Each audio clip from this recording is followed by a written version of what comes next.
So this morning when the alarm went off, I was asleep, and I was in Honolulu, in the city of Honolulu, and my family was separated from me on the North Shore, which is more than an hour away. So they were awake and aware of what was going on, and basically for 38 minutes thought that they were all going to die, and they couldn't get me on the phone.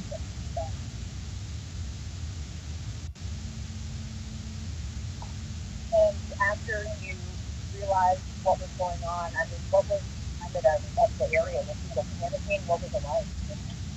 So it's hard for me to say what the climate was, because when I got the alert, I was completely isolated. I was at my sister's house by myself up on a hill, and I could see all of Waikiki and parts of Honolulu downtown.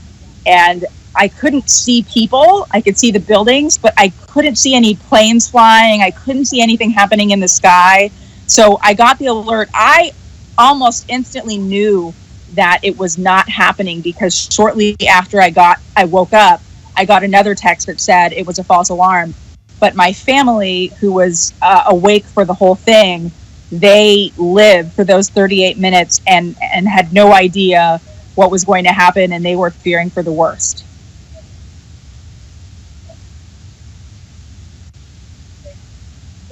What exactly did they do in that moment? So once they got the alert, my dad kind of yelled at everyone and said, "Did you get this alert too?"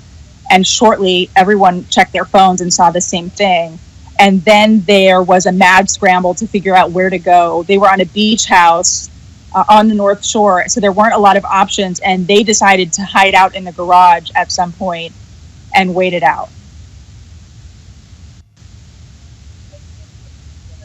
Everything on social media, that's the thing.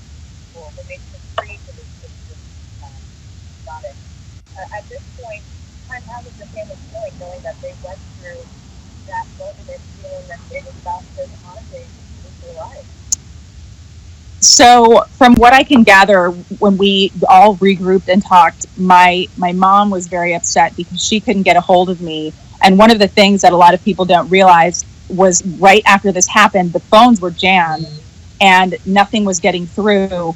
So they were hugging each other, they were crying, they were very, very upset and stressed, and then they were also worried about me. So for that amount of time, and 38 minutes is a long time to feel like you're potentially going to die, that was incredibly traumatic for them.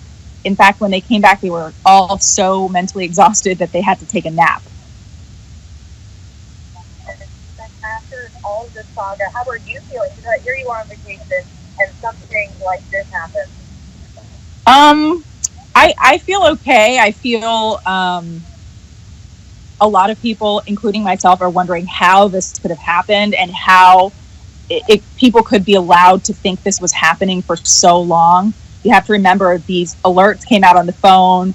There were tickers going across the television screens. And for people, it seemed very, very real. I was fortunate that I kind of woke up at the tail end of it, but you can only imagine what people here were thinking for those 38 minutes. I've heard from my family and others that this was the longest 38 minutes of their lives. Everyone's okay, and it wasn't what they thought. Anything else that you want to add there? So let's see. People now are basically going about their lives normally, but I think a lot of people now that the story is evolving are wondering how this could have happened, and questioning whether or not they're prepared for a real emergency like that. It was an eye-opening experience for a lot of people. All right. Well, thank you for your No problem.